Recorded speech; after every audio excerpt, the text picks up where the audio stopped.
Le deuxième journal des sports dans 15 minutes et le projet Cocoas Oil. Dans l'invité du jour, le Dr Taï Mathias, chef de programme cacao CNRA, reçu par Eddy Mosson. Et quels commentaires sur la réalisation du 4e pont reliant Yopougon au plateau? Réponse à 6h30. Dans la parole est à vous avec Adama Bakayoko. Et pour terminer, les dangers de se retenir, d'uriner, santé au quotidien. Djenebou Karamboko sera notre compagnie à 6h52. Pour l'instant, c'est le journal. Jérôme Kouakou, bonjour. Bonjour Thierry Angeval. Les titres de ce 6h. Sommet conjoint des chefs d'État de la CEDEAO et de la CEEAC. La rencontre se tient ce lundi à Lomé au Togo. Les chefs d'État veulent mutualiser leurs efforts dans la lutte contre le terrorisme. Le président Alassane Ouattara participe aux travaux. Baptême de promotion et prestation de serment ce week-end à Torogwe. Des gendarmes qui s'engagent à servir la nation. Double cérémonie en présence du ministre d'État Ahmed Bakayoko. Les Zimbabwéens se rendent aux urnes aujourd'hui lundi. Ils sont appelés à élire leur nouveau dirigeant. Un scrutin crucial après la chute de Robert Mugabe. 2 principaux candidats sont en course. Voici pour l'essentiel. Bienvenue. Bonjour à tous. Vous êtes sur Radio Côte d'Ivoire et c'est à l'international que nous démarrons ce journal. Le président de la République, Alassane Ouattara, est depuis hier au Togo. Oui, arrivé en début de soirée, hier dimanche, le chef de l'État va prendre part au premier sommet conjoint CEDEAO et la Communauté économique des États de l'Afrique centrale CEEAC. Pour la première fois, les chefs d'État des 2 espaces communautaires vont s'asseoir à la même table pour parler de sécurité et de stabilité. Il s'agit de mettre en place des mesures pratiques pour lutter efficacement contre le terrorisme sur le continent. Et au cours de ce sommet, le nouveau président de la commission de la CEDEAO, l'Ivoirien Jean-Claude Brou, sera officiellement investi dans ses nouvelles fonctions. Sur place à Lomé, une autre rencontre de l'UEMOA est annoncée entre les chefs d'État. Et restons à l'international, les Zimbabwéens sont appelés aux urnes ce lundi. Oui, ils sont appelés à élire leurs présidents, députés et conseillers municipaux lors de ces premières élections depuis la chute de Robert Mugabe. Face à face, le chef de l'État actuel, Emmerson Mnangagwa, affronte le candidat de l'opposition, Nelson Chamisa. Le chef de l'État, Robert Mugabe, âgé de 94 ans, a appelé à voter pour le candidat de l'opposition. Élection présidentielle au Mali, l'heure est au dépouillement. Oui, les Maliens ont voté hier pour un scrutin présidentiel déterminant. Globalement, tout s'est déroulé dans le calme et dans les conditions normales dans les grandes villes du pays. Toutefois, l'on déplore quelques incidents sécuritaires au nord du Mali. Le président sortant, Ibrahim Boubacar Keïta, était face à 23 autres candidats, dont le chef de file de l'opposition, Soumaïla Cissé. Après le dépouillement, l'heure est à la centralisation des résultats, un processus crucial pour la validité du scrutin. Autre information ailleurs dans le monde, plus de 500 randonneurs et leurs guides sont bloqués ce lundi 30 juillet au mont Rinjani, un site touristique populaire sur l'île de Lombok en Indonésie, au lendemain d'un puissant séisme qui a fait au moins 16 morts. C'est ce qu'ont indiqué les autorités locales. Et revenons chez nous en Côte d'Ivoire dans ce journal, baptême de promotion et prestation de serment ce week-end à Torogwe. Oui, double cérémonie qui a eu lieu à l'école de gendarmerie de Torogwe, c'est dans la localité de Daloa, en présence du ministre d'État, ministre de la Défense, Ahmed Bakayoko. Le compte-rendu d'Alassane Coulibaly. Devant Monsieur le ministre d'État, ministre de la Défense, représentant son Excellence, Monsieur le Président de la République, chef suprême des armées, juré de servir l'une et l'autre avec honneur et fidélité. Ce sont 311 élèves sous-officiers de l'école de gendarmerie de Torogwe qui viennent de prêter serment devant le ministre d'État, ministre de la Défense. Ils ont juré de servir la Côte d'Ivoire avec honneur et fidélité dans leur nouvelle vie de gendarme. La cérémonie de prestation de serment s'est couplée avec le baptême de la promotion de 304 élèves sous-officiers de première année. Cette 19e promotion porte le nom du maréchal des logis, Kayane Congo Frank, en hommage au sacrifice suprême qu'il a fait au service de la nation. Le ministre d'État, ministre de la Défense Ahmed Bakayoko, qui représentait le chef de l'État à cette cérémonie, a demandé aux nouveaux gendarmes de ne pas ternir l'image de leur corporation. Vous avez choisi d'être gendarme. Je vous demande de demeurer des gendarmes. Car vous entrez dans un corps qui a une très bonne réputation depuis la nuit des temps. Vous sortez aujourd'hui, vous devez contribuer à renforcer cette image du bon gendarme. Après cette double cérémonie, c'est la nouvelle cuisine de l'école de gendarmerie de Torogwe qui a été inaugurée. Un bâtiment d'une superficie de 641 mètres carrés et qui a coûté 17 millions de francs CFA.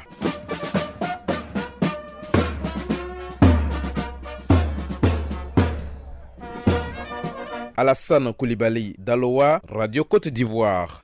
Côte d'Ivoire 2040 au centre d'une conférence. Oui, la conférence est initiée par l'ASCAD, qui est l'Académie des sciences, des arts, des cultures d'Afrique et des diasporas africaines, qui a désormais une nouvelle rubrique dénommée l'ASCAD s'informe, une plateforme qui a invité donc des experts nationaux de la prospective sur le thème l'étude nationale prospective Côte d'Ivoire 2040.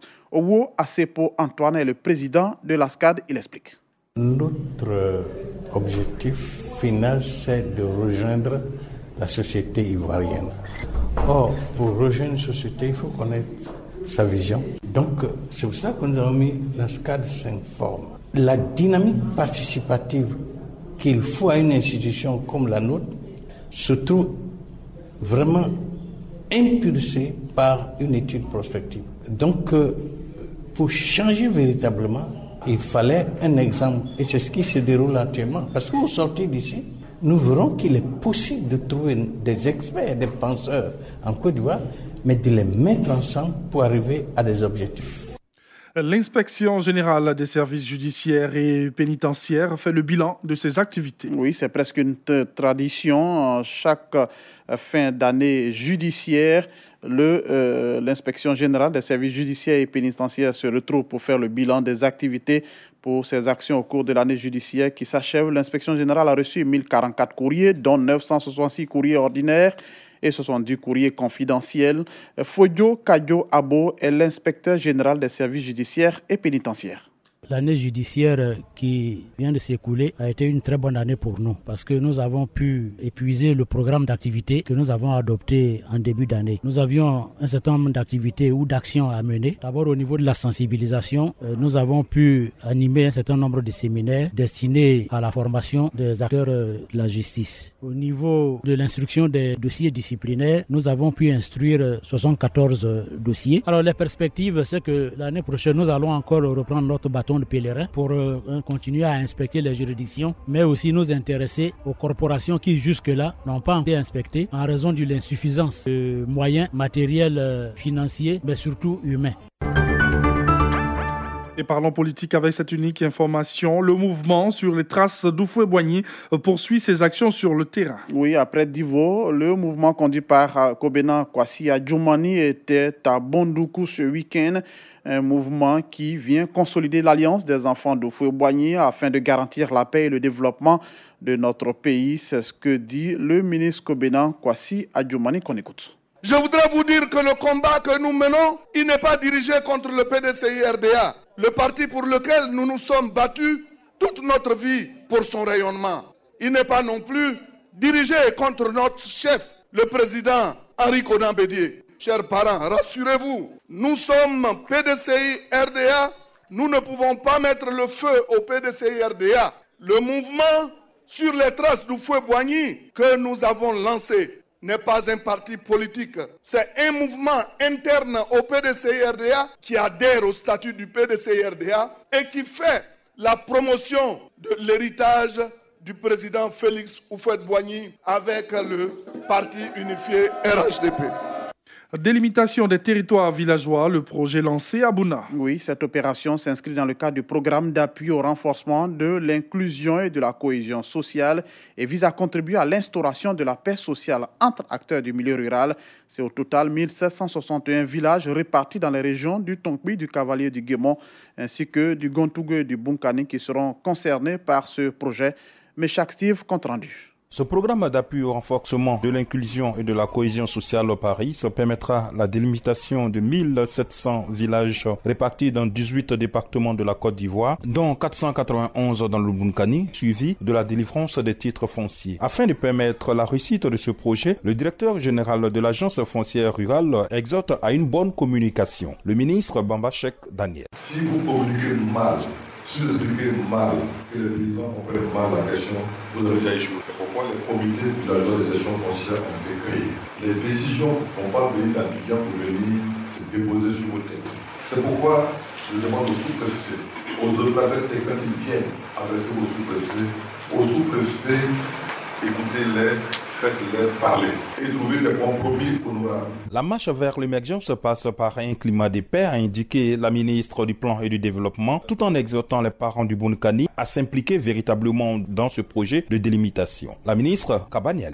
Le développement ne peut se faire que dans la paix, dans la cohésion, dans la concorde. C'est pour cela que je voudrais demander à nos parents de tout mettre en œuvre pour que le projet qui est lancé ici soit un succès dans le Bounakani. Ce projet financé par la Banque africaine de développement BAD à plus de 22 milliards a été également lancé dans la région du Gontogo. Meshak Steve, Bouna pour Radio Côte d'Ivoire. Et terminons ce journal avec les hommes de médias outillés sur les valeurs du service civique. C'est une formation initiée par le secrétariat d'État chargé du service civique, respect du code de déontologie, les droits des citoyens, la notion de patrie était au menu de cet atelier animé par le sous-directeur du service civique, Koulibaly Bema, qu'on écoute.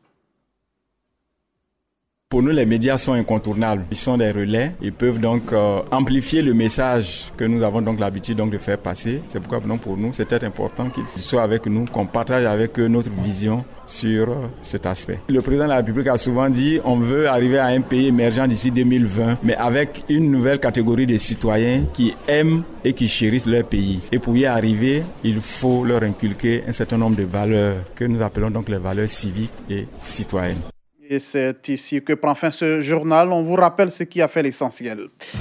Sommet conjoint des chefs d'État de la CEDEAO et de la CEEAC. La rencontre se tient ce lundi à Lomé au Togo. Les chefs d'État veulent mutualiser leurs efforts dans la lutte contre le terrorisme. Le président Alassane Ouattara participe aux travaux. Baptême de promotion et prestation de serment ce week-end à Torogwe, des gendarmes qui s'engagent à servir la nation. Double cérémonie en présence du ministre d'État Ahmed Bakayoko. Et puis, les Zimbabwéens se rendent aux urnes aujourd'hui lundi. Ils sont appelés à élire leur nouveau dirigeant. Un scrutin crucial après la chute de Robert Mugabe. Deux principaux candidats sont en course.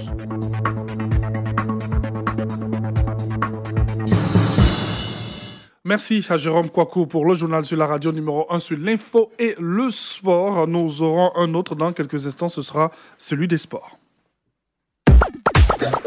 Découvrez l'actualité nationale et internationale sur votre radio. Radio Côte d'Ivoire, 88.0. 88.0 Abidjan. 98 FM Abidjan. 24h sur 24. Radio Côte d'Ivoire. Numéro 1. Numéro 1. Sur l'info. Sur l'info. Et le sport. Radio Côte d'Ivoire et le ministère de la Santé et de l'Hygiène publique, à travers ses programmes nationaux de lutte contre le VIH-Sida, la tuberculose, le paludisme et le tabac, présentent le plus grand concours radiophonique intercommunal. Radio Vacances, édition 2018. Thème, les maladies transmissibles et non transmissibles, telles le VIH-Sida, la tuberculose et le paludisme. Enregistrement de la première demi-finale, samedi 4 août 2018 à 9h, à l'école du château d'Atier-Guacro, en présence du professeur Kofi Gistet, président du Conseil pour le développement du Nanafoué, CEDENA, et de monsieur Kwame Jérôme, de la Mutuelle du développement d'Atier-Guacro, MUDESA. Guido Diéné de Boundiali et d'Atier-Guacro ira en finale le 9 septembre prochain à Boisflé. Radio Vacances, c'est le concours crack, le meilleur reporter sportif amateur et le meilleur groupe Warrior. Population d'Atier-Guacro, venez faire la fête à l'école du château avec Radio Côte d'Ivoire et ses partenaires. Radio Vacances, c'est phénoménal et c'est magique.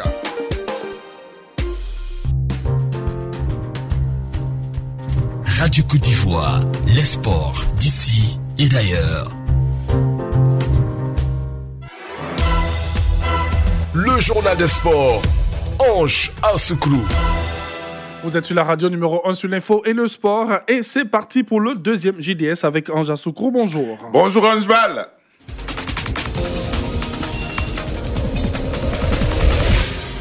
Et c'est du football pour commencer. Coupe de la Confédération. La SEC Mimosa a perdu. Le WAC s'est imposé 2-0. Pas de rachat donc pour la SEC Mimosa face au Raja. Les jaunes et noirs ont perdu hier 4-0 devant le Raja Club Athlétique au stade Mohamed V de Casablanca. Des doublés de Mahmoud Ben Talib et de Zakaria Adraf ont ruiné les espoirs de revanche des jaunes et noirs après la défaite de l'aller. La SEC était encore privée de son Togolais Komla Abenyada et Ahmed Touré n'est rentré qu'en deuxième période. Les Mimos sont derniers du groupe A avec 3 points. Ce groupe est dominé par le Raja, 8 points.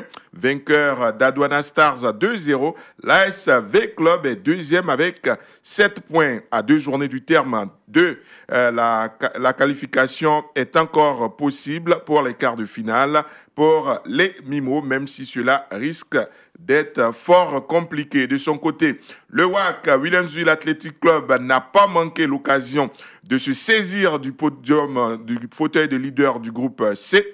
Hier, le WAC a battu Eyimba FC 2-0 au stade Robert Champrou de Marcory. Un but dans chaque période pour les Guêpes.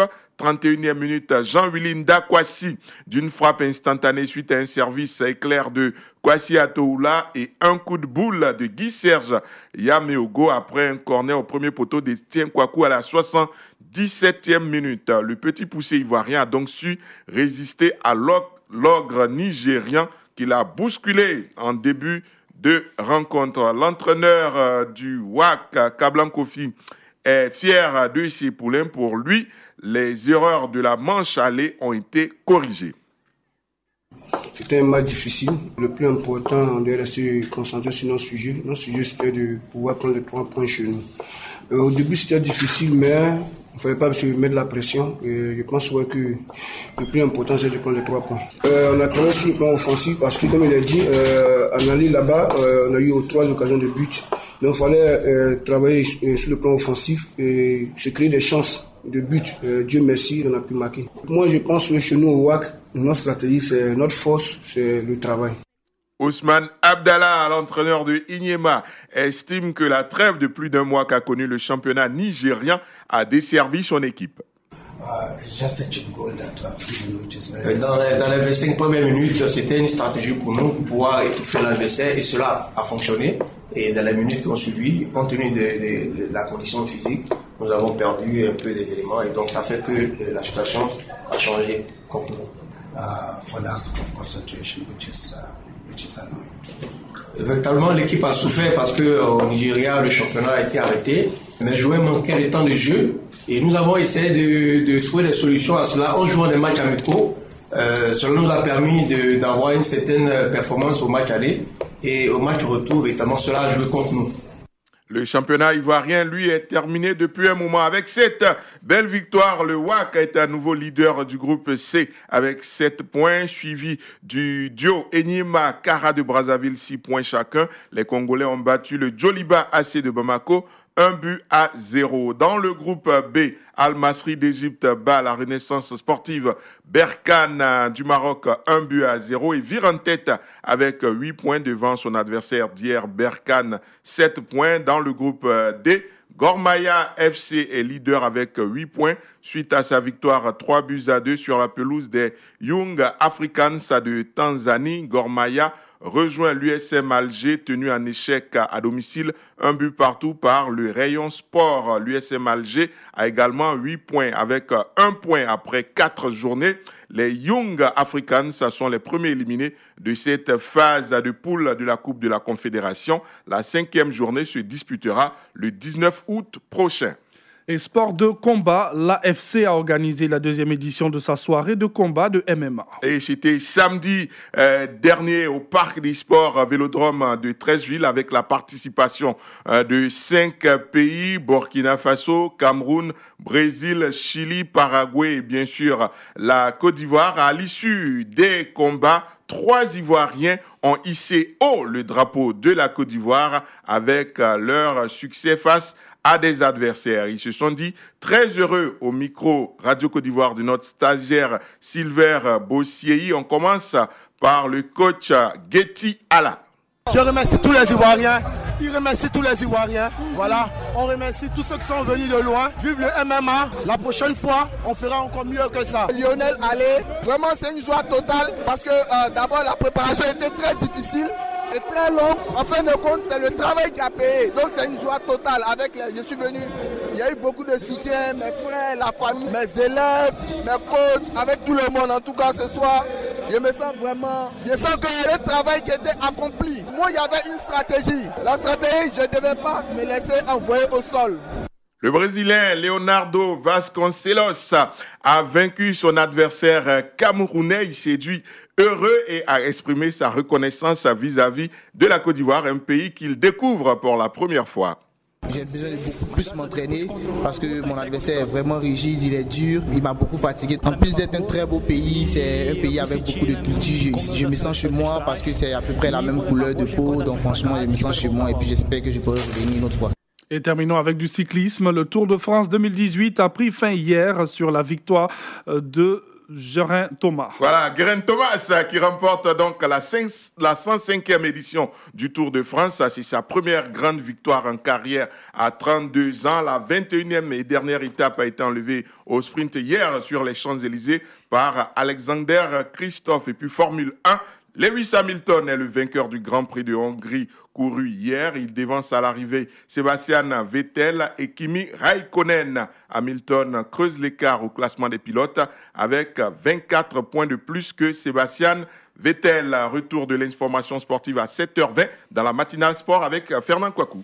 Et ce sera dans la seconde session des formations sur la radio numéro 1 sur l'info et le sport. À l'instant, vous avez suivi le JDS.